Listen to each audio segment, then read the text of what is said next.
Asking Claire what she wants for Christmas and giving her a choice of a rocking horse, a cannon, what little girl doesn't want a cannon for Christmas, or a castle. And Claire is shaking her head no, because the only thing she wants is that nutcracker. Wow, that's cool.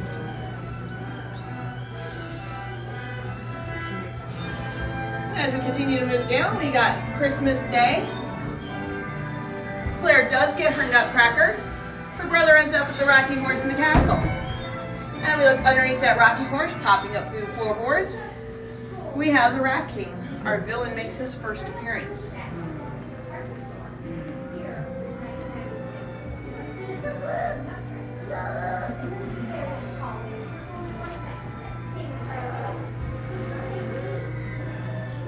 And now we have the infamous battle of the Nutcracker and the Rat King. They're comparable in size, so we know that we're actually inside of Claire's dream right now. We have the cannon from the previous window. The toy castle is now the backdrop to our battle scene.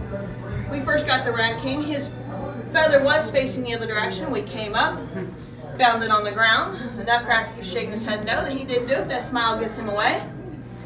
So we went ahead, we remounted it, turned it around, got it out of the way, so if it comes off again, there is more going on in that window than we know.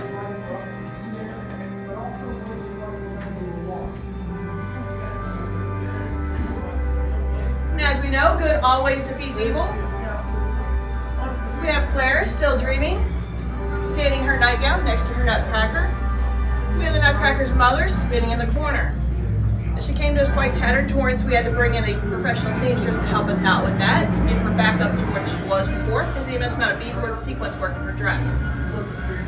Normally, these windows are up 6 to 8 weeks, and then they're destroyed. So imagine taking a $750,000 home, putting everything you love inside of it, blowing it up, and starting all over again. The reason why they do that is Da Vinci could sign his art. These artists cannot. So to make sure that they don't fall into somebody else's hands, it's going to use it for something other than what they were intended, or claiming the work as their own, they destroy them. This set, however, was special. They took them down, put them in storage in Pennsylvania, pulled them right back out, put them up, and took pictures of each window for the illustration in the 20th anniversary Nutcracker book, which you'll see in the lower right-hand corner of the vault the next room over. Then they quite literally threw them back into storage. In doing so, because they were going to destroy them anyways, they broke fingers, chipped up faces, messed up their mechanics, were bent, broken, or missing. So Mark found out they were going to destroy them permanently, so he went ahead and got a hold of them, secured their trip back to Castle Noel, and then we had a lot of reworking to do before we get up to what you see now. We're lucky to have something of this age in its complete set. As we go into the vault, you're going to see pieces, parts of window display, so if you want to come this way, I will explain more.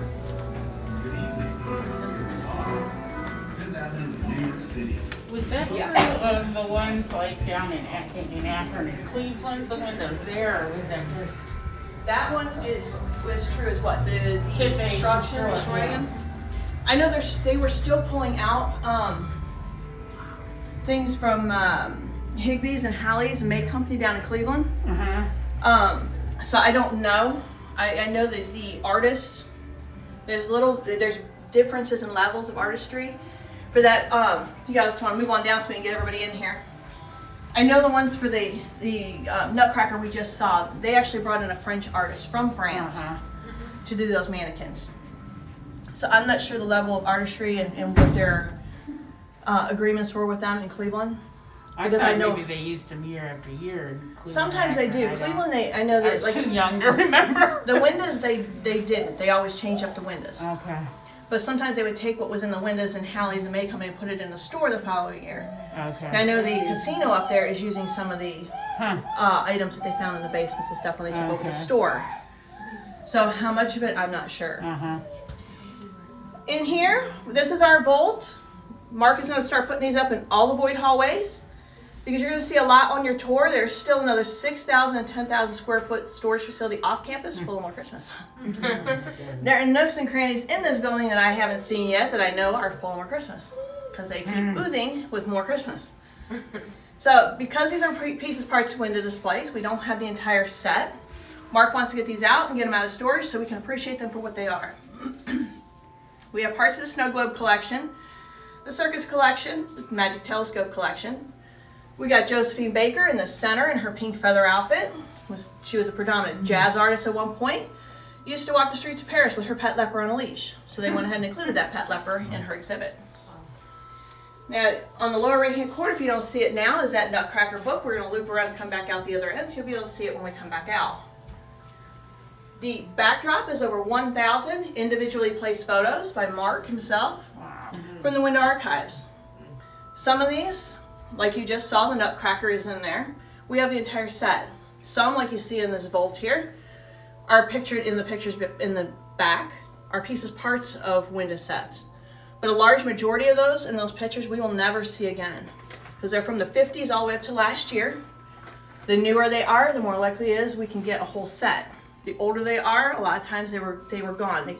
The art was always seen, more than likely seen, in the mannequins, because it took the most time. So a lot of times the backdrops ended up in the trash. So that's why it's easier for us to get the mannequins, and you can see the mannequins. But because of lack of time, preserve